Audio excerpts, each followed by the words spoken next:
آئیے اب سلطان صلاح الدین ایوبی کی کہانی بھی سنتے ہیں۔ یہ اسلام کا مجاہد اعظم، یہ حلال اور صلیب کی جنگوں کا ہیرو، اور جس پہ امت اسلامیہ کو آج بھی ناز ہے، اور آج صدیاں گزرنے کے بعد یہ سینوں میں دل کی طرح دھڑکتا ہے۔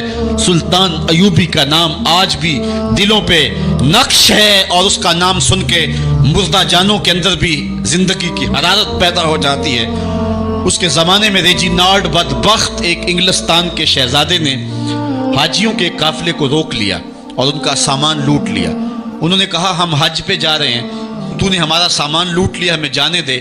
تو اس نے دریدہ دہنی کرتے ہوئے کہا بلاؤ اپنے نبی محمد کو جو تمہاری جان چھڑائے۔ بس سلطان صلاح الدین ایوبی تک یہ بات پہنچی تو میں نے تاریخ میں پڑھا کہ وہ دانت پیستا تھا، اس کی آنکھوں میں خون اتر آیا، اور اس میں کھڑے کھڑے قسم کھائی کہ جب تک اس ظالم کو کیفر کردار تک نہیں پہنچاؤں گا چین کی نیند نہیں سوؤں گا۔ پھر پونے دو سال کا عرصہ آپ سلطان صلاح الدین ایوبی کی زندگی دیکھ کے جنگی مہموں کو ترتیب دیتا رہا، دن رات اس نے ایک کر دی، نیند قریب نہ آنے دی۔ جب نیند بہت زیادہ تنگ کر دی تو پھر وہ خیمے کی چوب کے ساتھ ٹیک لگا کے کھڑے ہو کر کے اپنی آنکھوں کی آگ بجھا لیتا، اور پونے دو سال کا عرصہ اس نے چارپائی پہ لیٹ کے نہیں دیکھا۔ پھر وہ لمحے آئے کہ اللہ نے اس کی مراد پوری کی۔ انگلستان کے شہزادے لائن میں کھڑے تھے، اس نے شاہ گاما کو اپنی کرسی دی اور ساتھ کہا ہم جس کو کرسی دیتے اسے امان دیتے۔ پھر اس نے اس کے جو نائٹس تھے ان کو آپ خورب دیے، ان میں پانی دیا، کہا جس کو ہم پانی دیتے ہیں اس کو امان دیتے ہیں۔ پھر جب ریجینالڈ کی باری آئی تو بادشاہ کی رگیں پھول گئیں غصے سے، اس نے تلوار نیام سے باہر نکالی اور اس کی چھاتی پہ چڑھ کے اس کی گردن پہ تلوار رکھ کے اس کے ٹکڑے کرتے ہوئے کہا او کتے، تو نے کہا تھا بلاؤ اپنے نبی محمد کو، محمد عربی نے اپنا نوکر بھیج دیا ہے۔ اور اس طرح اس ریجینالڈ کتے کے دو ٹکڑے کر کے رکھ دیے۔ یہ ہماری تاریخ ہے، یہ روشن تاریخ ہے۔ ہمارے اسلاف، ہمارے بزرگ، اس دور کے شہنشاہ، اس دور کے بادشاہ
खाने से।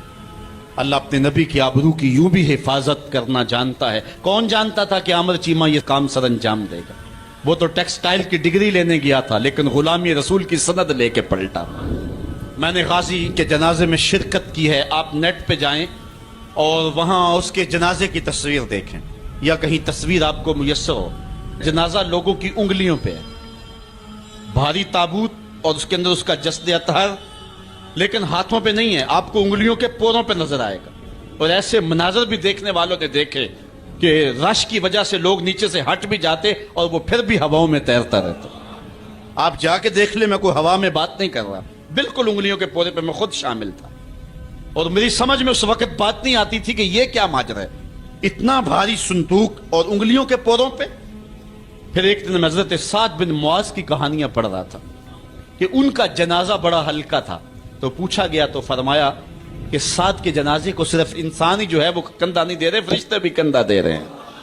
गाजी का जनाजा ऐसे हवा में तैरता था जिस तरह पानी पे कश्ती तैरती है। मैंने खुद गाजी की कब्र की पांति पे एक सैयदजादे को रोते देखा, और वो कह क्या रहा था, रब्बा मैं तेनू ये नहीं कहता मैनू आमर चीमा बना दे, मैं कहना दे कदमा दी मिट्टी ही बना दे। ये सादत मंदी की मौत है, ये खुश नसीब लोगों की जिंदगी है। और मुसलमान इसको एजाज समझता है। इस पूरे हाल में कोई एक शख्स भी नहीं होगा कि जिसके दिल में ये आरजू ना हो कि मैं हुजूर के नाम पे कुर्बान हो जाऊं। एक एक शख्स के सीने के अंदर, मैं समझता हूं मेरा ही सीना, लेकिन नहीं, हर शख्स का सीना यही है, और हर शख्स के अंदर के जज्बात ये, यार ये धड़ा क्या है जिंदगी में हुजूर के बगैर, सब कुछ हुजूर ही है। और हमारी जिंदगी का सबसे कीमती एहसासा हुजूर की जात सतूदा से पात है।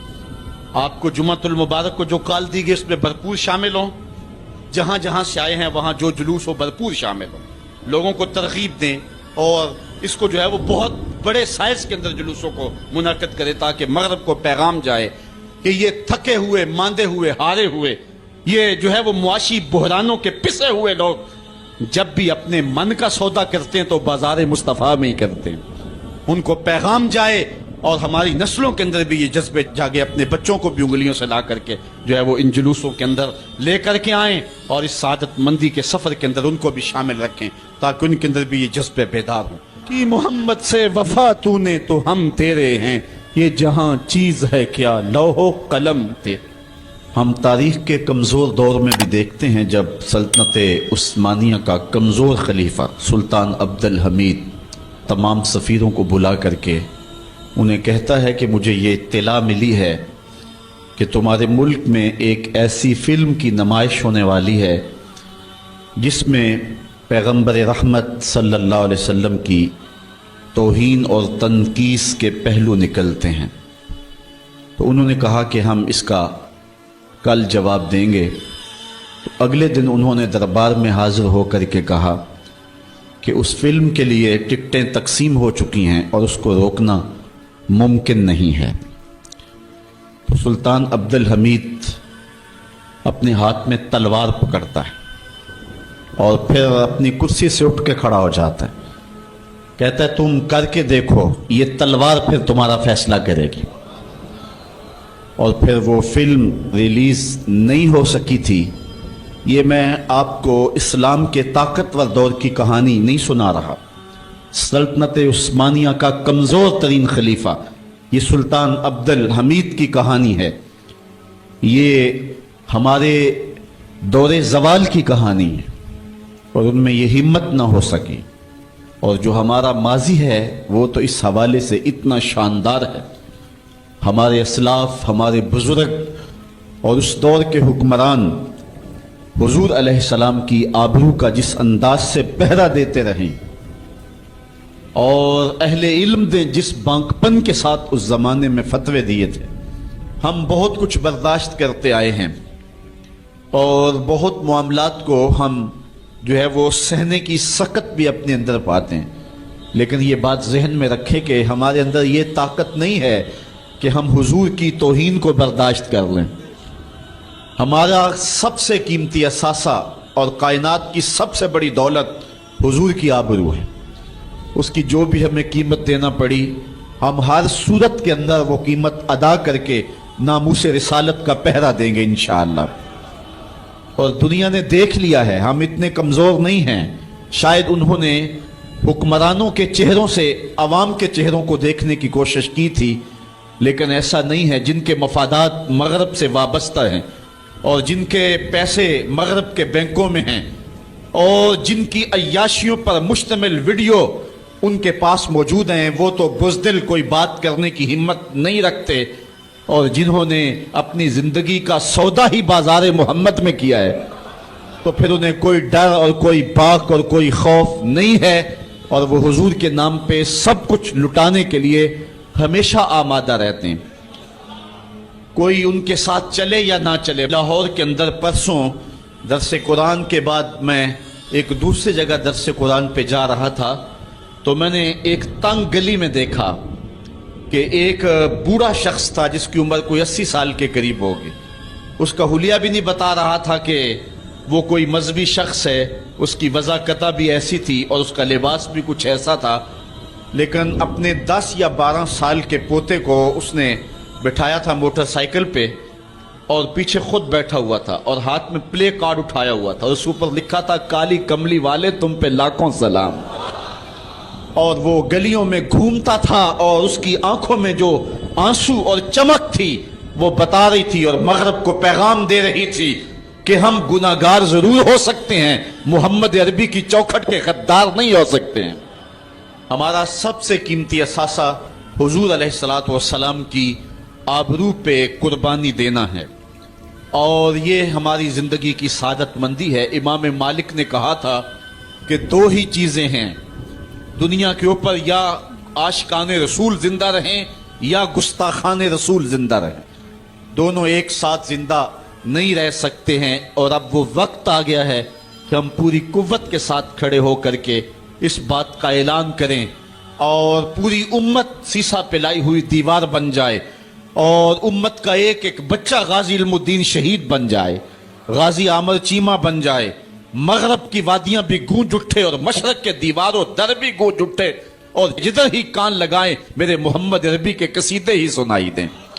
कायनात का एक एक गोशा हुजूर के नाम पे कुर्बान करने का हम अज़म करें और फिर इसकी जो भी कीमत अदा करनी पड़े हमारे लिए जो है वो बिल्कुल अदना कीमत है।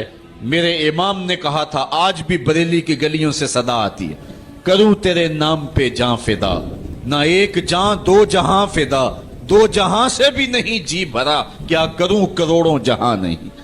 कहते हैं हुजूर मैं आपके नाम पे जान वार दूं, फिर कहा एक जान क्या मैं सारा जहान वार दूं, और फिर कहते हैं हुजूर दो जहान वार करके भी दिल नहीं भरा है, आपकी चौखट इतनी ऊंची है करोड़ों जहान भी होते तो आपके नाम पे नछावर कर दिए जाते। तो हुजूर अलैहिस्सलाम की आबरू, हुजूर अलैहिस्सलाम की इज्जत और हुजूर की नामूस का पहरा, ये अहले ईमान की जिंदगी है और उनकी जिंदगी का तुर्रा है और उनकी जिंदगी का शेवा और दस्तूर है। किताब रहमत का मजमून देखिए, आज आपको कई लोग बुज़दिली की तबलीग करते दिखाई देंगे, मुख्तलिफ चैनलों पर बैठे हुए कमजोर बातें करने वाले भी आपको दिखाई देंगे, किसी की बात पे कान न धरें। आइए देखिए कुरान क्या कहता है, इन्नल्लज़ीना युज़ूनल्लाह व रसूलहू लानहुमुल्लाहु फिद दुनिया वल आखिरा। वो लोग जो अल्लाह उसके रसूल को अजियत देते हैं उन पर दुनिया में भी लानत है और आखिरत में भी लानत। व अअद्द लहुम अज़ाबम मुहीना, अल्लाह ताला फरमाता है उनके लिए अल्लाह ने दर्दनाक रुस्वा कर देने वाला अजाब तैयार कर रखा है। और आगे चल के इसी सूरह अहज़ाब में फरमाया मलऊनीन, वो लोग लानती हैं। ये कुरान है, मलऊनीन अल्लाह कह रहा है ये बदबख्त लोग फटकारे हुए हैं। ऐनमा सोकेफू ओखेजू व कुत्तेलू तक्तीला, जहां भी पकड़े जाएं इनको गिन गिन के कत्ल कर दो। इब्ने खुतल नामी एक बदबख्त था जो हुजूर की तौहीन किया करता था। आका करीम अलैहिस्सलाम जब मक्के से हिजरत करके मदीना तशरीफ लाए, मदीने से फिर दोबारा मक्के में जब हुजूर जलवा फिराज हुए और फतह मक्का का रोशन वाक़या हमारे सामने है, तारीख आप पढ़ें, उस वक्त हुजूर अलैहिस्सलाम ने हुक्म दे दिया था कि जो माफ़ी मांगे उसे माफ़ कर दो, जो दरवाजे बंद कर ले उसे माफ़ कर दो, जो अमन मांगे उसे अमान दे दो, जो हथियार फेंक दे उसे अमन दे दो, जो माजरत करे उसकी माजरत कबूल कर लो। لیکن کچھ بدبخت گستاخان رسول کے بارے میں فرمایا یہ جہاں بھی ملے ان کے ٹکڑے کر دو۔ ان میں سے ایک بدبخت ابن خطل تھا، اس کی دو لونڈیاں تھیں، یہ دونوں گا گا کے تنقیس کرتی تھی حضور کی اور یہ شعر لکھتا تھا۔ ابن خطل جب حضور علیہ الصلوۃ والسلام کے لشکر کو مکے میں آتا ہوا دیکھتا ہے تو اپنی جان بچانے کے لیے کعبے کے پردے کے اندر چھپ گیا۔ اہل ایمان جب طواف کر رہے تھے تو کعبے کے پردے کے اندر چھپی ہوئی کوئی چیز دیکھی، انہوں نے ٹٹولا دیکھا تو ابن خطل تھا۔ پناہ تو اس نے کعبۃ اللہ کی دیوار اور پردے کے درمیان لی، لیکن حضور نے تو کہا تھا جو ابو سفیان کے گھر میں چلا جائے اسے بھی امن دے دو۔ حرم تو امن کا مرکز ہے ہی ہے، جو ابو سفیان کے گھر چلا جائے اسے بھی امن دے دو۔ اور یہ کعبہ کی دیوار کے ساتھ چمٹا ہوا تھا اور کعبے کے پردے کے اندر چھپا ہوا تھا۔ صحابہ نے عرض کی حضور ابن خطل یہاں چھپا ہوا ہے، فرمایا اس کو یہیں سے نکال کے قتل کر دو۔ چاہے زمزم اور مقام ابراہیم کے درمیان جو جگہ ہے یہاں ابن خطل کو قتل کر دیا گیا۔ اس ناپاک کے گندے خون سے حرم کی زمین کو پاک رکھا جاتا اور اس کو حرم سے باہر نکال کر کے قتل کر دیا جاتا۔ یہی قتل کرنے کا حکم دیا، کیوں؟ زمانے کو بتلانا مقصود تھا کہ حضور کا گستاخ چند سانسیں بھی زندہ رہنے کا حق نہیں رکھتا ہے، اس کو وہیں قتل کر دو۔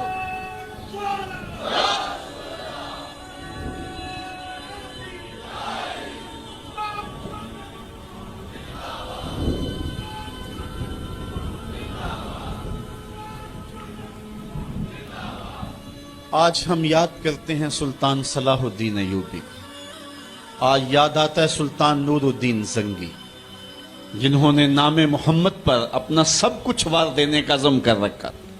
دنیا پہ کتنے حکمران آئے ہیں، آج دنیا ان کا نام بھی نہیں جانتی، لیکن کیا وجہ ہے کہ سلطان ایوبی کا نام لبوں پر آئے ادب سے پلکیں جھک جاتی، عقیدت اور احترام کے جذبات سینے میں پیدا ہوتے ہیں۔ کیوں؟